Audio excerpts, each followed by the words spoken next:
Meus queridos e amados irmãos, queremos cumprimentar a todos com a paz do Senhor e Salvador Jesus Cristo. O Salmo 46 e o verso 1, o texto diz: Deus é o nosso refúgio e fortaleza, socorro bem presente nas tribulações. Na nossa vida cristã, ou de um modo geral, todas as pessoas sofrem. Sabemos, através das Sagradas Escrituras, que o sofrimento do justo produz tudo aquilo que é bom na comunhão dele com Deus. O sofrimento produz conhecimento de Deus, produz paciência, esperança e firmeza na fé, porque este tal que é provado no fogo das provações, ele tem experiência e não é confundido com nada. Tanto que uma das prerrogativas do ancião, do obreiro, do líder cristão é que ele seja sofredor, ou seja, ele tenha experiências de sofrimento na sua vida. Estudamos no 4º trimestre da Escola Bíblica Dominical sobre a fragilidade humana e a soberania divina, o sofrimento e a restauração de Jó. Tivemos grandes aprendizados nesse último trimestre de 2020, o que preencheu a nossa alma da certeza da presença do Senhor nosso Deus em momentos constrangedores, em momentos de angústia e em momentos que os nossos pensamentos estão pensando de forma contrária, de que Deus não está conosco, de que Deus não se lembra de nós, porque queremos relacionar Deus apenas aos nossos momentos bons, momentos agradáveis, em que a porta que está fechada se abre. Porém, o nosso Deus está presente em todos os momentos da nossa vida. Deus deixou isso bem claro em todo o contexto do livro de Jó, em que Jó, confuso, sem saber por que sofria o que sofria, entendia que antigamente ele tinha intimidade com Deus, antigamente Deus era o seu amigo, antigamente ele tinha glória, mas ele não sabia que Deus estava o provando para o aprovar e para lhe fazer crescer. Quando olhamos para as Sagradas Escrituras e os seus personagens, e apenas separamos aquela perícope ou aquele recorte de texto em que ele profetiza, em que ele é vitorioso, em que Deus muda o seu quadro, nós ficamos com um entendimento não sóbrio a respeito das Sagradas Escrituras. E para nós crescermos no entendimento das Sagradas Escrituras, é preciso considerar todo o seu contexto. Quando olhamos para a Bíblia Sagrada, nós vemos homens de Deus sofrendo, vemos Noé sofrendo, vemos Abraão, Isaac, Jacó, todos padecendo terríveis sofrimentos pela causa de Deus, por obedecer ao Senhor. Vemos Moisés lamentando, Moisés desanimado, Moisés sendo perseguido, quase apedrejado. Vemos Elias com sentimentos como que depressivos, entristecido e angustiado, não crendo mais no ministério que Deus lhe deu.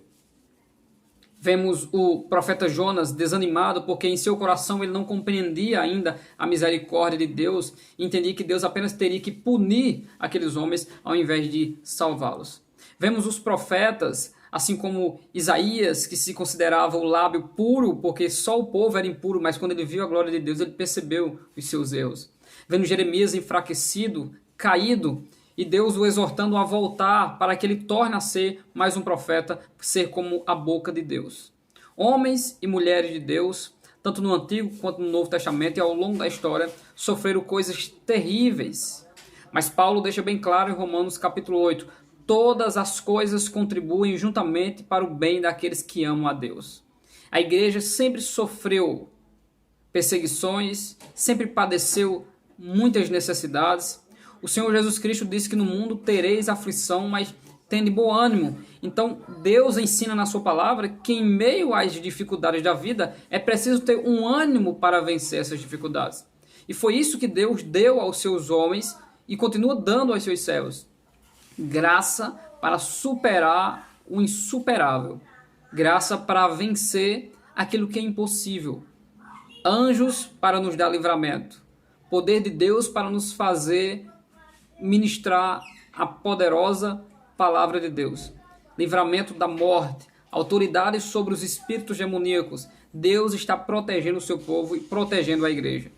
Essa foi a oração de Jesus Cristo em João capítulo 17. Não o quero que os tires do mundo, mas que os proteja. Dando uma olhada no livro de Jó, um homem justo, sincero, reto, temente a Deus, que se desviava do mal ou do seu próprio mal, teve a sua parede de proteção e de bênção derrubada e o diabo destruiu grandemente a vida de Jó, materialmente, socialmente, fisicamente, mas não espiritualmente. A ordem de Deus era até poupar a sua vida, daí o diabo não podia mais passar. E depois de sofrer tudo o que sofreu, depois de muitos lamentos, também se auto-justificando, tendo um dedo de esperança de que Deus iria justificar a sua causa, não queria tirar ele daquela situação, porque ele entendia que não ia sair daquela situação.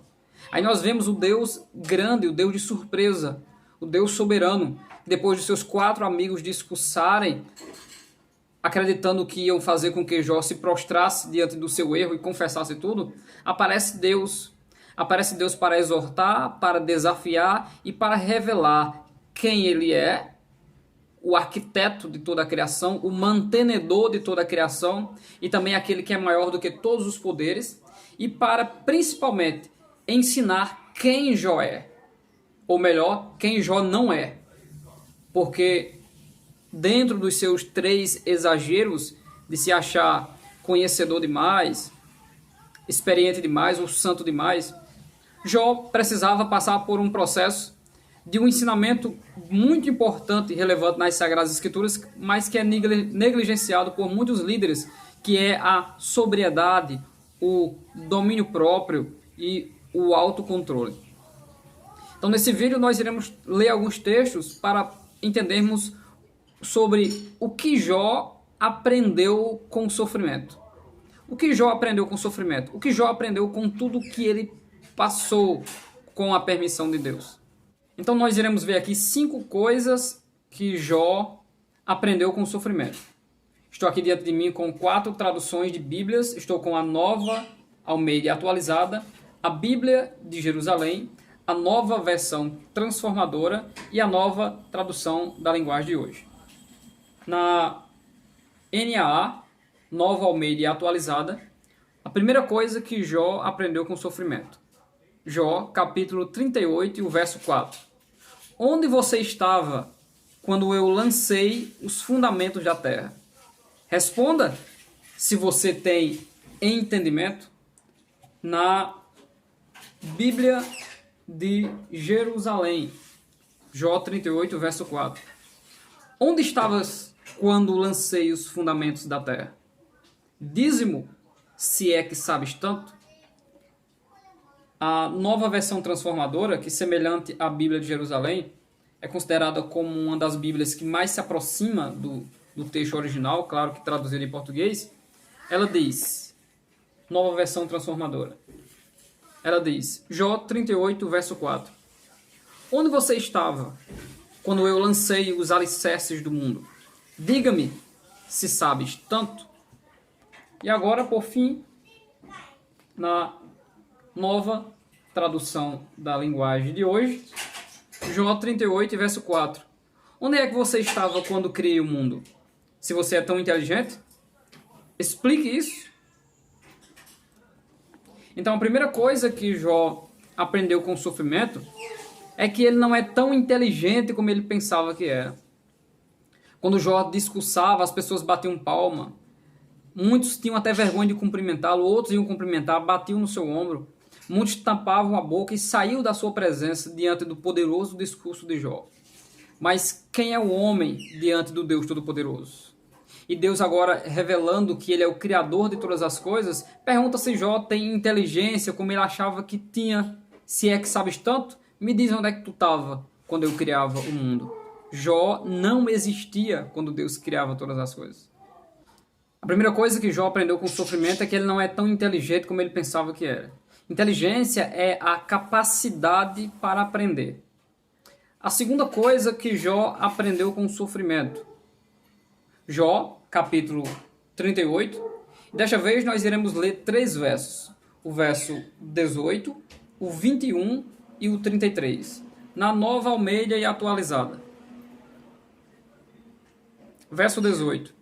Você tem noção clara da largura da terra? Responda Você, se você sabe tudo isso? Verso 21. Você sabe isso porque nesse tempo já era nascido.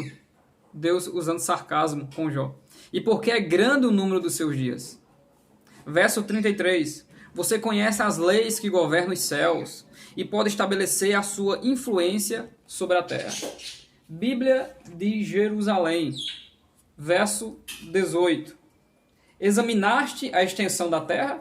Conta-me se sabes tudo isso. Verso 21. Deverias sabê-lo, pois já tinhas nascido, e grande é o número dos teus anos. Verso 33. Conheces as leis dos céus, determinas o seu mapa na terra? Agora vamos para a nova versão transformadora. Verso 18. Tem ideia da extensão da terra? Responda-me, se é que você sabe. Verso 21. Claro que sabe de tudo isso. Afinal, já havia nascido antes de tudo ser criado. Verso 33. Conheces as leis do universo? Pode usá-las para governar a terra? E por fim, na nova tradução da linguagem de hoje, verso 18. Você tem alguma ideia da largura da terra? Responda se é que você sabe tudo isso. Verso 21. Sim, você deve saber, pois é bem idoso e já havia nascido quando o mundo foi criado. Verso 33. Você conhece as leis que governam o céu e sabe como devem ser aplicadas na terra? Na revelação de Deus, a partir do capítulo 38, Deus mostra que Ele é o Criador de todas as coisas, que Ele é o mantenedor de todas as coisas, que Ele coordena todas as coisas e que Deus tem todo o poder acima de todo o principado, de toda a potestade, de toda a força que há sobre a terra. Então a segunda coisa que Jó aprendeu com o sofrimento é que ele não sabe de tudo, é que ele não tem ciência e conhecimento sobre todas as coisas. A terceira coisa que o patriarca Jó aprendeu com o sofrimento é a seguinte, é que a sabedoria, ela pertence a Deus. Inteligência, capacidade para aprender. Conhecimento é o saber, aquilo que adquiriu com a inteligência. E sabedoria é aplicar a palavra de Deus ou aplicar o conhecimento de forma justa. Então, Jó entendeu que a sabedoria pertence a Deus. Deus é a fonte da sabedoria. Capítulo 38, verso 36 e 37, na Nova Almeida Atualizada. Quem pôs sabedoria no coração ou deu entendimento à mente? Quem pode numerar com sabedoria as nuvens? Ou os cântaros dos céus? Quem os pode despejar? Vamos agora para a Bíblia de Jerusalém, verso 36 e 37. Quem deu sabedoria ao íbis e ao galo a inteligência? Quem enumera as nuvens com exatidão? E quem entorna os cântaros do céu? Na nova versão transformadora, versos 36 e 37. Quem dá intuição ao coração e instinto à mente? Quem é sábio o suficiente para contar todas as nuvens? Na nova tradução da linguagem de hoje. Quem deu sabedoria às aves, como o íbis, que anuncia as enchentes do rio Nilo? Ou como o galo, que canta antes da chuva? Quem é capaz de contar as nuvens? Quem pode derramar sua água em forma de chuva? Deus é sábio, e os textos que agora foram lidos mostram que Deus coordena todas as coisas e que todo ser tem um papel importante na criação e que tudo que Deus fez é bom. E Jó era infinitamente inferior a toda essa sabedoria, porque a sabedoria pertence a Deus. Então Jó aprendeu que ele não é inteligente como ele acha que era, que ele não é conhecedor como ele acha que era e que a sabedoria pertence a Deus e ele dá ao homem. A quarta coisa que Jó aprendeu com o sofrimento é que ele não pode nem criticar e nem acusar Deus. Na Nova Almeida Atualizada, capítulo 40 e o verso 2 diz: será que alguém que usa de censuras poderá discutir com o Todo-Poderoso? Que responda a isso aquele que critica a Deus. Na Bíblia de Jerusalém, 40 verso 2 diz: o adversário de Shaddai criticará? O censor de Deus responderá? Na nova versão transformadora, capítulo 40, verso 2 diz: ainda quer discutir com o Todo-Poderoso? Você critica Deus, mas será que tem as respostas? E na tradução da linguagem de hoje, Jó, você desafiou a mim, o Deus Todo-Poderoso. Vai desistir ou vai me dar uma resposta? Que versos tremendos, né? E analisando essas 4 traduções, o entendimento, a nossa mente vem de que Jó, de maneira alguma, podia se auto-justificar, ou como ele disse no capítulo 27 aos seus amigos, que lhes ensinaria todo o poder de Deus. O exagero da autossuficiência e da prepotência, de que ele tinha toda a ciência e conhecia todas as coisas, estava prejudicando o crescimento e o avanço espiritual de Jó. E todos sabem que Jó passou a entender não um Deus apenas da tradução oral dos seus pais e do seu contexto em que ele vivia. Jó agora tem uma experiência com o próprio Deus que aparece no redemoinho e fala diretamente com ele. A quinta coisa, de 6 coisas que eu quero enumerar aqui, que Jó aprendeu com o sofrimento, é que ele não tem autoridade como Deus. Essa é a quinta coisa que Jó aprendeu. Então vamos no capítulo 40, nos versos 9 e 10 e depois o verso 14. Na NAA, na nova tradução da linguagem, na nova Almeida atualizada, diz o verso 9 e 10. Você tem um braço tão forte como o braço de Deus? Você pode trovejar com a voz como ele troveja? Adorne-se então de excelência e grandeza e vista-se de majestade e glória. Verso 14. Então também eu confessarei a seu respeito que a sua mão direita lhe dá vitória. Eita, meu Deus do céu. Na Bíblia de Jerusalém, verso 9 e 10 diz: tens então um braço como o de Deus? E podes trovejar com voz semelhante à sua?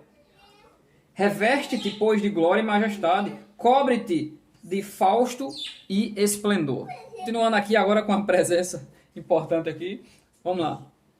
Na nova versão transformadora, capítulo 40, verso 9 e 10 diz: você é tão forte quanto Deus? Sua voz pode trovejar como a dele?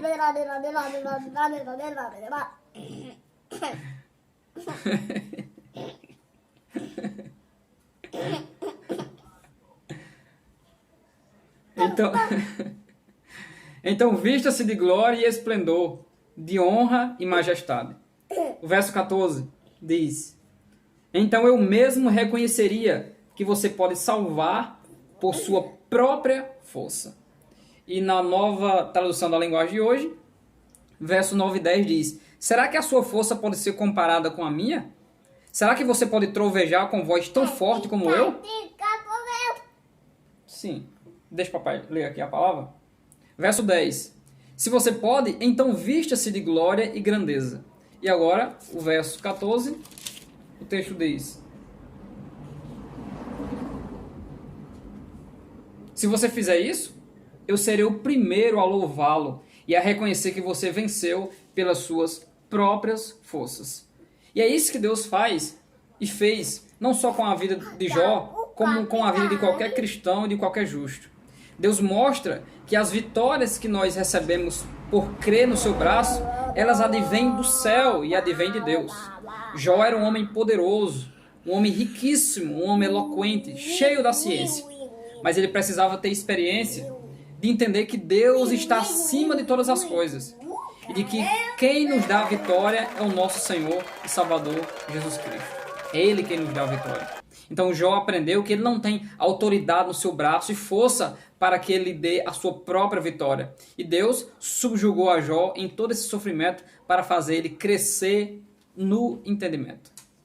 E a sexta e última coisa que Jó aprendeu com Deus é o clímax, né? E é aquilo que completa toda essa experiência. Jó, ele aprendeu que todo esse processo lhe levou a ser mais íntimo de Deus, estar mais próximo de Deus. E agora, tanto quanto antes, ele está desejando a Deus muito mais. Nós leremos no capítulo 42, dos versos 4 ao 6, na NAA, que diz: disseste, escute porque vou falar. Farei perguntas e você me responderá. Eu te conhecia só de ouvir, mas agora os meus olhos te veem. Por isso, me abomino e me arrependo no pó e nas cinzas. Jó se arrepende de achar que conhecia, achar que tinha intimidade, achar que tinha autoridade como Deus, achar que tinha força. Então Jó foi completamente humilhado e todo o seu mérito saiu de si, e isso lhe deu condições de ser confrontado pela verdade, pela revelação de Deus e crescer. Vejamos o que a Bíblia de Jerusalém diz nos versos 4 a 6. Escuta-me que vou falar, interrogar-te-ei e tu me responderás. Eu te conhecia só de ouvir, mas agora meus olhos te veem. Por isso, retrato-me e faço penitência no pó e na cinza. Na Nova Versão Transformadora, que é bem semelhante à Bíblia de Jerusalém, ela diz: Disseste, ouça e eu falarei. Eu lhe farei algumas perguntas e você responderá. Antes eu só te conhecia de ouvir falar, agora te vi com meus próprios olhos. Retiro tudo o que disse e me sento arrependido no pó e nas cinzas. E na linguagem de hoje diz: Tu me mandaste escutar o que estavas dizendo e responder às tuas perguntas. Antes eu te conhecia só por ouvir falar, mas agora eu te vejo com os meus próprios olhos. Por isso estou envergonhado de tudo que disse e me arrependo, sentado aqui no chão, no monte de cinzas. Então essas são as 6 coisas que Jó aprendeu com o sofrimento. O sofrimento lhe trouxe crescimento. Ele entendeu que ele não era inteligente como ele achava que era, nem conhecedor como ele achava que era, nem sábio, porque a sabedoria pertence a Deus, que ele não pode criticar e nem corrigir ao El Shaddai, ao Deus Todo-Poderoso, que ele não tem autoridade como Deus, e por fim ele aprendeu a ser mais íntimo de Deus, de como é bom estar na presença de Deus e como é bom aprender com Deus. E que de nenhuma maneira nós podemos nos apegar a nada aqui de baixo. Não podemos nos extraviar ou nos deixar tropeçar pelo nosso próprio entendimento, mas entender que Deus é aquele que mostra o que não vê, que faz com que nós venhamos a ouvir aquilo que nunca ouviríamos em um outro caminho. E esse caminho foi glorioso na vida de Jó. E Jó cresceu. E Deus restituiu a sua vida. Houve crescimento espiritual. Houve um crescimento no conhecimento. Houve um crescimento na comunhão com Deus. Deus o abençoou materialmente de forma duplicada. Deus lhe deu outros 10 filhos. E significa que a sua mulher teve 20 filhos. E ainda o texto deixa bem claro que as filhas de Jó eram as filhas mais belas que haviam na região. E significa que agora todo rapaz queria ser genro de Jó, não porque apenas ele era rico ou tinha intimidade com Deus, mas porque as suas filhas eram belas. Deus vira a situação, vira o cativeiro, muda o quadro da vida de Jó. E com isso nós queremos ser gratos a Deus por meio do sofrimento. Como Paulo disse, pelo que sinto prazer nas fraquezas. Precisamos glorificar a Deus nos momentos difíceis, quando não murmuramos e deixamos as situações de prova e de teste. Mas quando perseveramos nela, nós sabemos que Deus permitiu ou enviou o tal sofrimento apenas para nos fazer mais próximos dele. Eu quero finalizar lendo o último texto, que é o último verso do livro de Jó, que é o capítulo 42, o verso 16, o 16 e o 17, que são os últimos, que diz: Depois disto, Jó viveu mais 140 anos e viu os seus filhos e os filhos de seus filhos até a 4ª geração. E assim Jó morreu após uma longa velhice. Que o Deus Todo-Poderoso continue lhe abençoando. Nós somos gratos a Deus pela palavra do Senhor, pelo livro de Jó, por esses ensinamentos riquíssimos que nos fazem avançar na nossa fé cristã e nos fortalece a cada dia mais, sabendo que Deus não nos abandona em momento algum, porque há momentos que Deus precisa nos ensinar. E quando Deus confronta a alma do ser humano, aí ele ou aprende. E Jó aprendeu, se tornou uma pessoa bem melhor na presença do Senhor. Deus abençoe a sua vida em nome de Jesus.